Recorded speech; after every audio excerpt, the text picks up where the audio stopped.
Ya, sebagai prolog Om, jelas ya, sudah ada kata kutukan ya dari Budi Asali terhadap gereja dan Konsili Trente. Jadi ada yang tadi bertanya mana buktinya? Ini sudah dibuktikan ya. Kita Ya, tinggal mendengar narasi selanjutnya. Yang jelas ya. dia sudah mengatakan dengan jelas bahwa konsili dan gereja Katolik terkutuk. Assalamualaikum warahmatullahi wabarakatuh. Berjumpa lagi dengan HMC News ya, channel Portal Berita menyajikan informasi seputar dunia debat lintas agama secara tepat, cepat, akurat, dan terpercaya.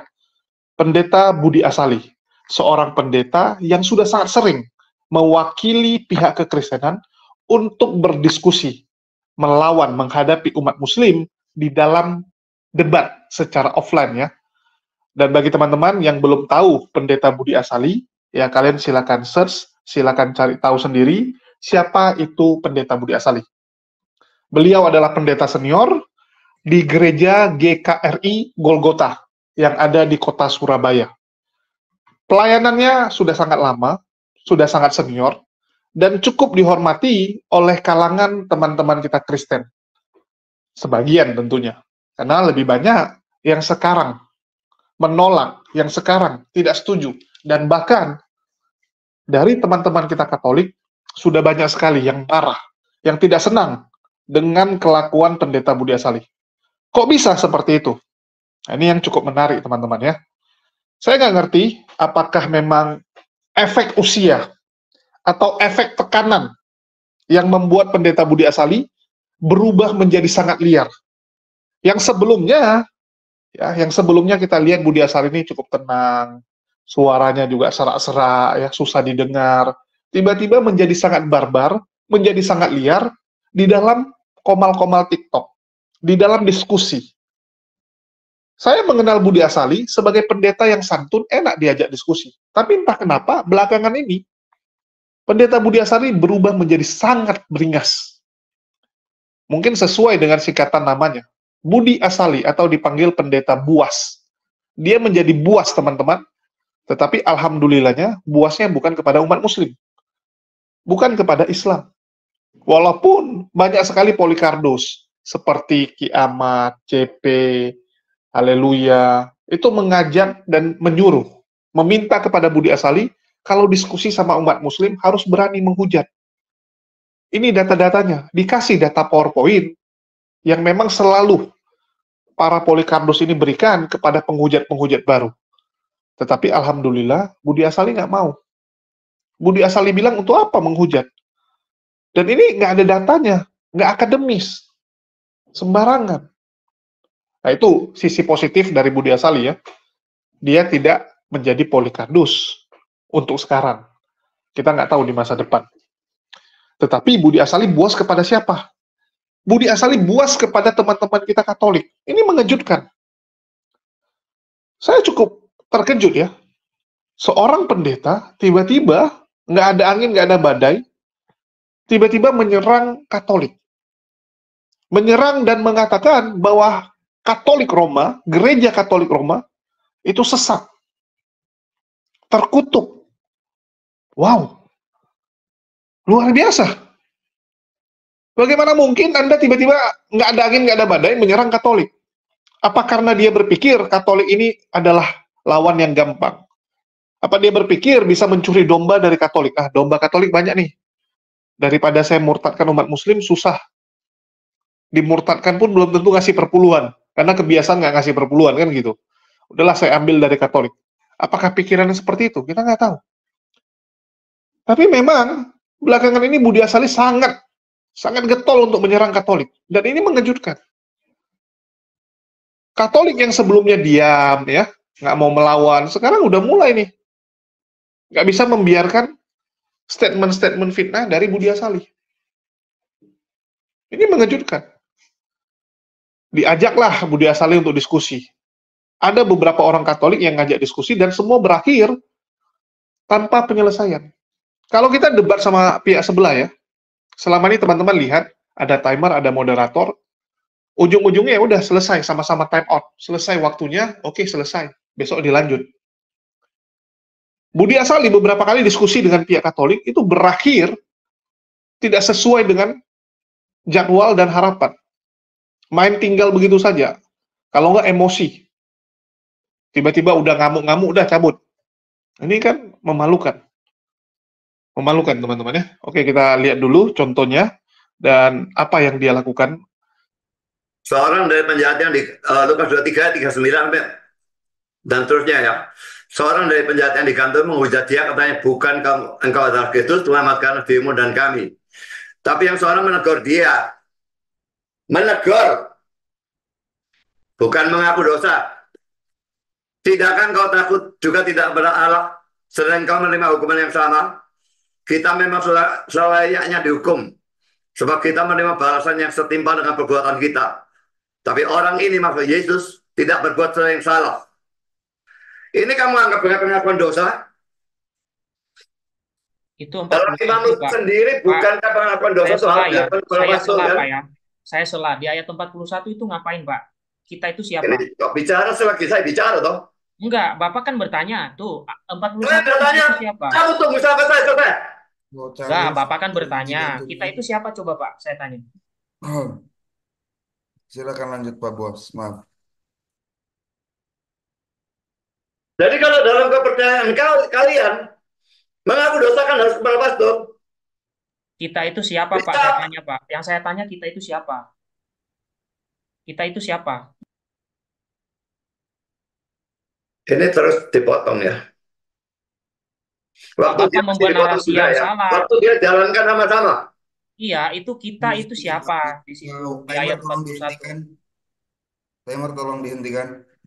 Kamu tahu kamu kalah lalu kamu mau merusak debat? Enggak lah, saya Tolong tanya kita dihentikan, di situ timer pengakuan dihentikan. dari orang itu. Saya tidak urus omonganmu. Dalam Nggak jujur, Bapak nggak jujur. agamamu harus mengaku dosa kepada pastor. Konteksnya udah beda, Pak. Yang saya tanya ayat. Saya tidak Saya tanya tanya apakah pengakuan penjahat sesuatu punya pastor. pastor? Ayat 41 itu kita itu siapa? Itu yang saya tanya. Saya tidak peduli. Saya tidak tanya yang lain. Tolong jujur, ayat itu jelas-jelas mengatakan Kalau mengaku dosa kepada layaknya pastor, dihukum. Loh. Saya baca ayat kitab suci marah-marah. Itu kita. Charles lagi Kita away berarti ya. orang Bentar, yang bentar. ngomong. ini Tolong moderatornya ini tidak Sarah. Loh, Anda tidak jujur. tidak ada sikap fair ya. Puas. Harus di mute ya. Charles. Kita itu siapa? Halo. Ini giliran saya bicara. Iya, saya tanya kita itu siapa? Kok Bang Ger, bisa tolong Anda diam dulu. Anda sangkut pautkan dengan pastor? Nanti itu silakan dibahas pada saat timer Bang Gea. Selesaikan dulu Pak Budi Asali. Tidak apa, tidak akan merubah apapun. Tetap kalau mau dibantah silakan nanti dibantah pada waktu Bang Gea. Ya. Sekarang kita beri kesempatan dulu kepada Pak Budi Asali. Silakan Pak Budi Asali. Jadi kalau dia mengatakan mengaku dosa kepada sesama penjahat, apakah penjahatnya ini pastor? Loh, kok melebar, Pak? Apakah dia Saya minta tanya namanya ayat. pastor penghujat? Loh, ini kok melebar? Ini ayat ini ngomong sama siapa? Lukas pasal 23, Kita siapa? Siapa kita di situ?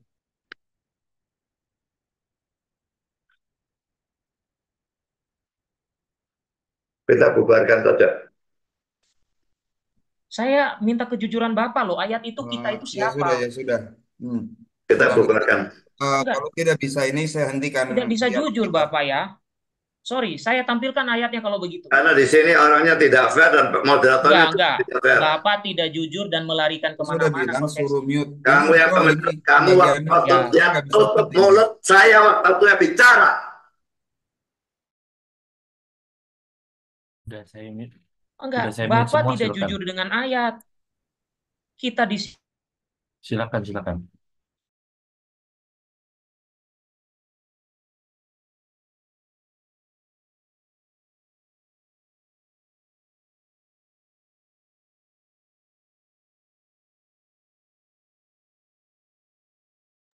jujur Pak dengan kitab suci, jangan asal-asalan Pak.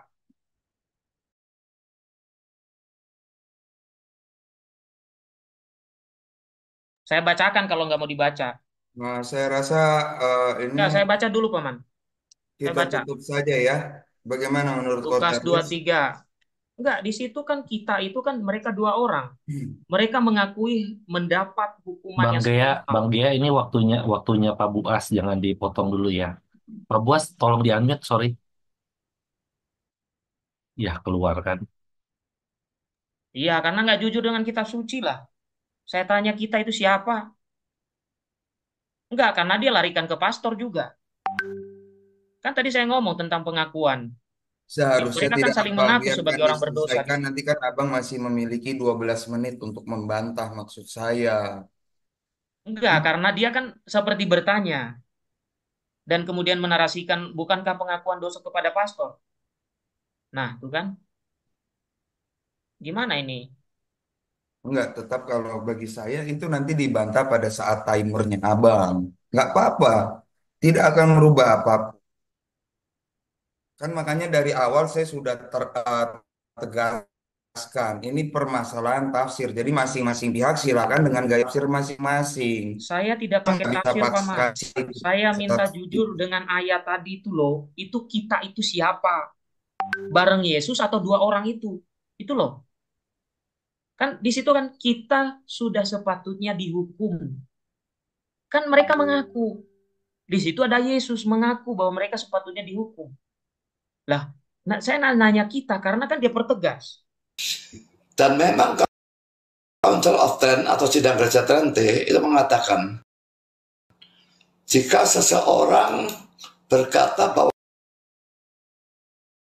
iman yang membenarkan adalah keyakinan pada belas kasihan ilahi yang mengampuni dosa hanya demi Kristus, atau bahwa keyakinan ini adalah jalan melalui mana kita dibenarkan, dialah yang terkutuk. Let him be anathema. Ini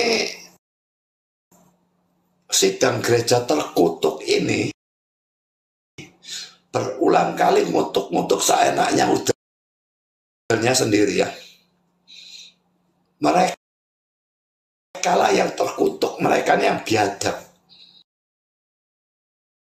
Ya, sebagai prolog Om jelas ya, sudah ada kata kutukan ya dari Budi Asali terhadap gereja dan konsili Trente. Jadi ada yang tadi bertanya mana buktinya? Ini sudah dibuktikan ya. Tinggal kita tinggal mendengar narasi selanjutnya. Yang jelas dia sudah mengatakan dengan jelas bahwa konsili dan gereja Katolik terkutuk ya. Lanjut.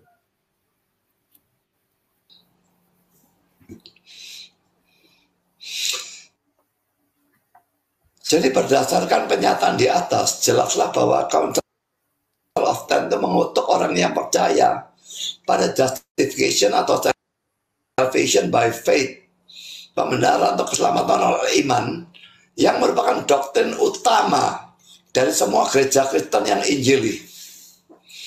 Yang tidak mempercayai doktrin salvation by faith alone, keselamatan oleh iman saja, itu bukan gereja Kristen, itu bukan orang Kristen, itu bukan pendeta Kristen, dia nabi palsu.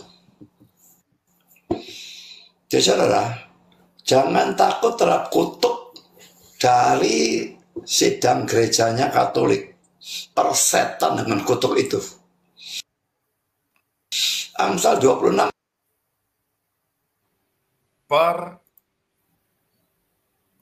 persetan dengan kutuk itu katanya. Persetan katanya. Ini ada yang nggak suka ini TikTok kita diserang ini. Admin TikTok help me backup.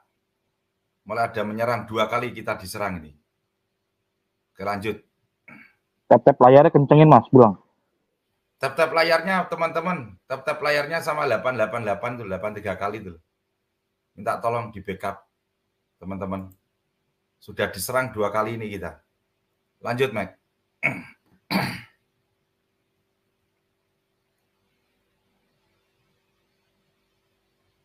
Ayat 2b mengatakan kutuk tanpa alasan tidak akan kena.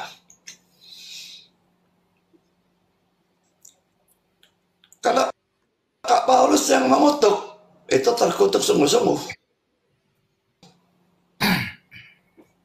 Karena dia benar. Dalam Galatia 1 ayat 8 dan 9 dia mengutuk orang yang memberitakan Injil yang berbeda atau Injil yang lain. Dan itu Injilnya Katolik. Sebetulnya. Karena yang dikutuk adalah keselamatan karena iman plus perbuatan. Itu Injil yang lain, itu Injil yang berbeda. Dan itu yang dikutuk. Jadi kalau mereka mengutuk kita, Paulus mengutuk mereka.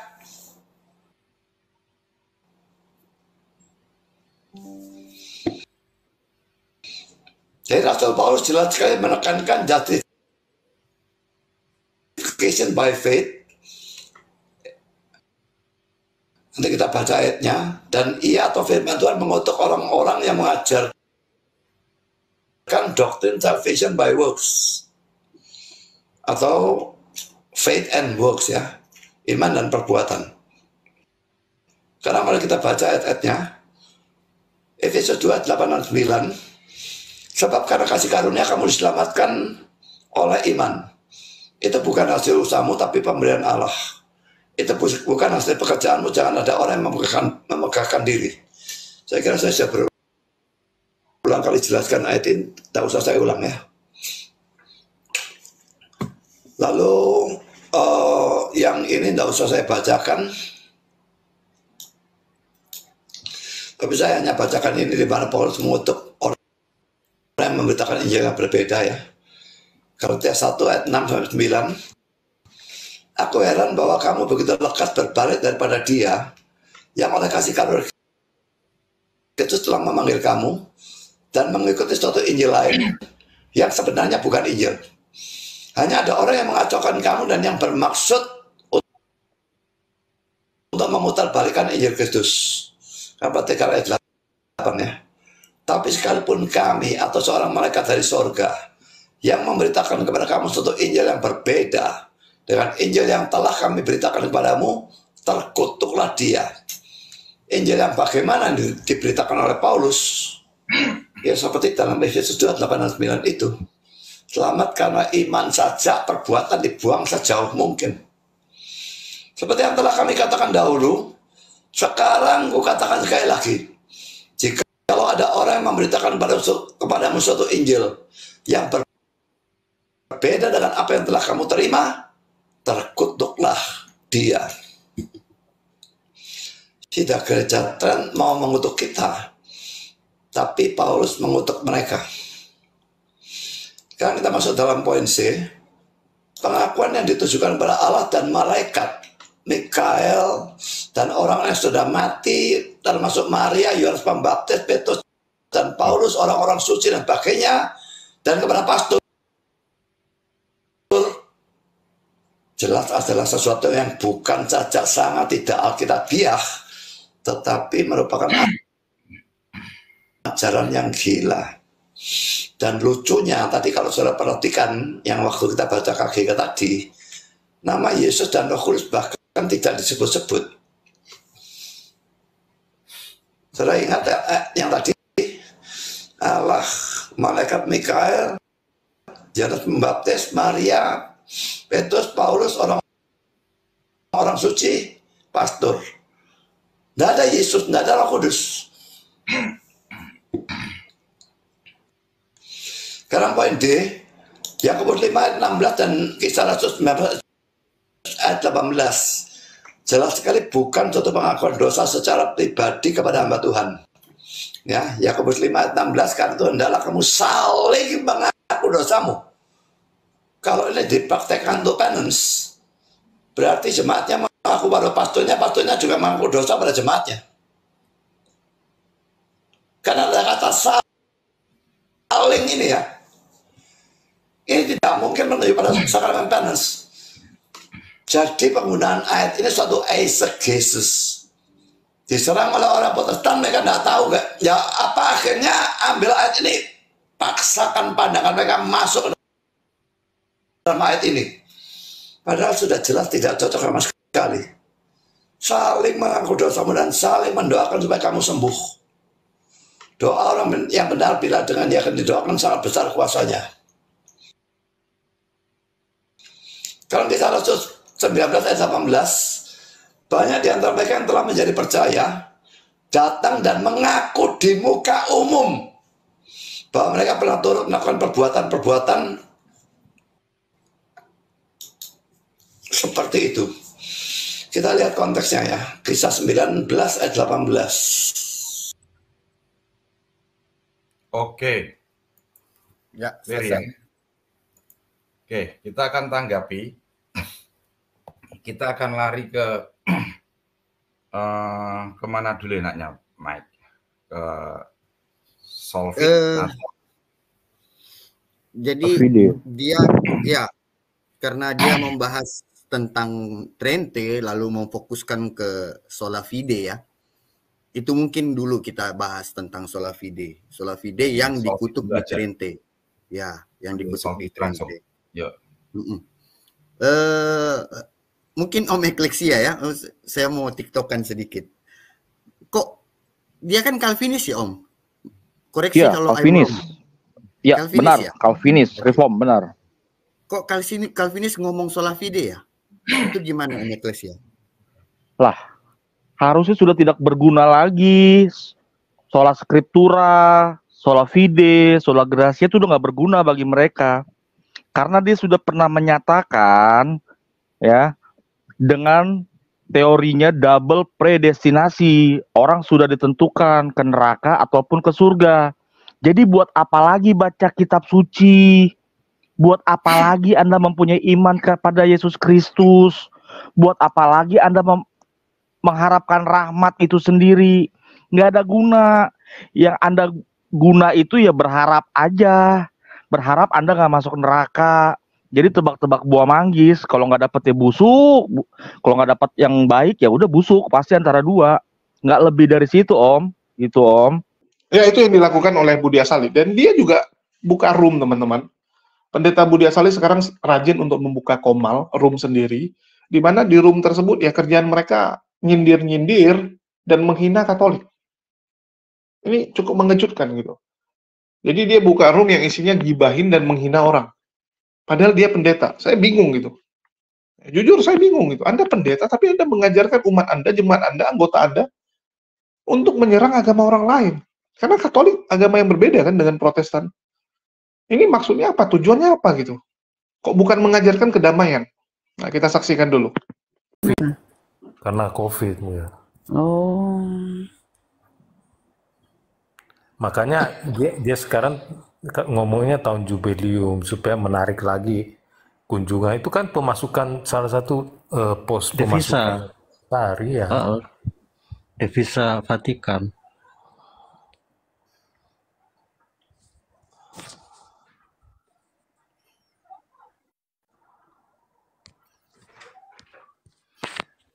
Masa kerajaan Allah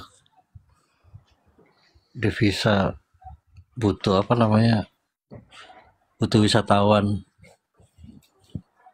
Jadi sama orang naik haji lah ya. Mirip-mirip gitu. Segala ritusnya mahal. Belum lagi tiap ada acara disuruh bayar. Jadi sumber penghasilannya mereka ini banyak ya. Oh banyak mereka itu. Kan ini produk negara itu. Vatikan itu kan negara. Kami enggak perlu tempat wisata. Langsung kalau mati masuk surga. Kalau kamu justru enggak punya tempat di surga, mati di api penyucian terus. Iya, masa purgatori nggak tahu kapan keluarnya. Tapi kalau keluar, Makanya beli indulgensia itu buru domba supaya cepet dientas. Beli bisa pakai online nggak? Pakai paylater boleh nggak? Tahu itu mungkin boleh. Kalau nggak lewat home credit bisa kali. Mahal soalnya itu pasti. Sepaket dosa setahun. Mungkin bisa itu dicicil Domba 12 kamu kan kali. nanya tadi si Charlie, si John. mana mau dijual di Shopee gitu ya? Iya Pak, bayarnya pakai Shopee Pay. Indulgensinya. Paylater. Ada paket dosa 1 bulan, dosa 2 bulan, dosa setahun gitu ya. Iya Pak Yudas, kenapa Yudas?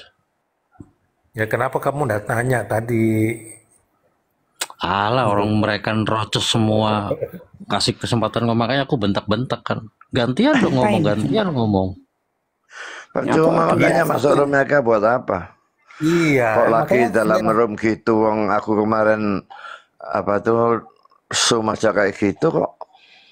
1 GA aja tukang motong, tambah lagi Joseph yang mulutnya ember gitu. Iya. Gimana punya kesempatan ngomong? Malah di Tuh. framing kayak gitu. Jangan pernah tanya masuk lah. Kalau di mau Alkitab kalau mau Yesus dapat bagi. di room yang netral. Iya. Teman-teman sudah lihat ya, membagongkan. Bagi saya ini aneh. Aneh sekali gitu. Ya kita nggak tahu terlepas dari tujuan Budi Asali ya, apa karena memang dia nggak setuju dengan Katolik, ya baik itu masalah dia merasa bahwa perbuatan itu nggak ada gunanya. Bahkan Pendeta Budi Asali pernah berdebat dengan Erben, sesama Trinitas. Erben juga Trinitas, kalau Oneness oke lah dia debat. Ini nggak sesama Trinitas. Apa yang didebatkan? Menurut Budi Asali, semua yang dilakukan manusia, baik sekarang ada yang membunuh, ada yang mencuri, ada yang melakukan apapun, itu kedaulatan Allah. Kedaulatan Tuhan. Jadi kita itu cuman kayak wayang yang memang sudah diberikan peran. Nah, peran kamu jadi pembunuh. Oh, peran kamu itu jadi pendosa. Peran kamu jadi penjina. Itu sudah ditentukan. Ada kedaulatan Allah di situ. Sedangkan Erben mengatakan, enggak, itu free will. Kehendak bebas manusia. Manusia punya pilihan. Dan setahu saya, mohon maaf, setahu saya ya itu free will. Tapi nggak tahu nih Budi Asali kok malah mengatakan itu sudah ditentukan. Allah sudah mengetahui, yes. Karena Allah Maha mengetahui. Dia sudah tahu manusia ini akan jatuh ke dalam dosa. Manusia ini akan jadi pembangkang. Tapi pilihan di kita. Pilihan di manusia. Itulah luar biasanya manusia. Di Islam pun kita melihatnya seperti itu. Kita beda dengan malaikat. Malaikat setelan pabriknya nggak bisa melakukan dosa. Memang setelan pabriknya udah seperti itu. Dia tegak lurus. Betul tidak? Manusia punya free will. Jin punya free will juga, teman-teman. Ya, jin juga punya free will. Cuman manusia lebih sempurna, kenapa? Kita punya akal budi. Contohnya apa?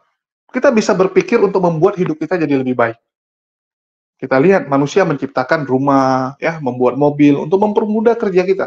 Kalau jin dari zaman dulu ya gitu-gitu aja, teman-teman. Kalian nggak pernah dengar kan ada jin tiba-tiba sekarang punya istana, atau nggak jinnya tiba-tiba udah main HP? Nggak ada, teman-teman. Jin dari dulu ya gitu-gitu aja. Nah, itulah kenapa dikatakan manusia lebih sempurna, karena kita punya satu sifat, satu kemampuan yang sangat berbeda dari makhluk yang lain, yaitu kemampuan menciptakan. Kita punya kemampuan untuk menciptakan. Luar biasa, kita bisa ciptakan robot kan? Kita bisa ciptakan alat. Yang lain nggak bisa, teman-teman. Yang lain nggak bisa. Kalau dibilang, oh malaikat juga bisa gitu, membuat sesuatu yang sudah ada, bukan menemukan. Ya, bukan menemukan gitu. Kalau kita kan menemukan. Oke, mungkin teman-teman kita kembali ya ke permasalahan Budi Asali yang makin barbar ini. Saya nggak tahu apa yang mendasari dia, apakah memang tekanan gara-gara banyak jemaatnya yang mulai kabur, gara-gara melihat sepak terjang dia yang memalukan, yang dia lihat, wah banyak blunder nih, Pendeta Budi Asali di masa tuanya malah bikin kesalahan, oke kita tinggalkan dia, sehingga dia stres, waduh saya dari kecil, dari muda pelayanan, udah tua bukannya nikmati hidup, bukannya jemaat saya banyak, bukannya jemaat saya ribuan, kok jemaat saya segini-gini aja nih, sedangkan sisa umur saya tinggal sekian. Nah, panik, karena teman-teman dia mungkin semua sudah jadi pendeta besar, sehingga bentuk rasa paniknya itu dia luapkan dengan mulai nih sembarangan, serampangan, mencuri domba kalau bisa. Wah, domba mana-mana kalau bisa ditampung ke dia. Ujungnya malah melakukan blunder yang lebih besar. Nah, tapi kembalilah ya, kita ini kan channel berita. Jadi yang kita sampaikan, apa yang terjadi saja, teman-teman yang nilai sendiri nih. Teman-teman yang lihat sendiri nih, Budi Asali. Kalau menurut saya ini cukup nggak bagus lah. Ya. Tapi nggak usah kita tanggapi. Ya, karena ini channel berita, sekali lagi. Oke, mungkin itu aja yang bisa saya sampaikan. Makasih buat teman-teman semua yang udah nyimak dan mendukung channel ini. Makasih buat semuanya. Di akhir kata saya ucapkan, wassalamualaikum warahmatullahi wabarakatuh. Sampai jumpa di konten-konten kita dan berita kita selanjutnya.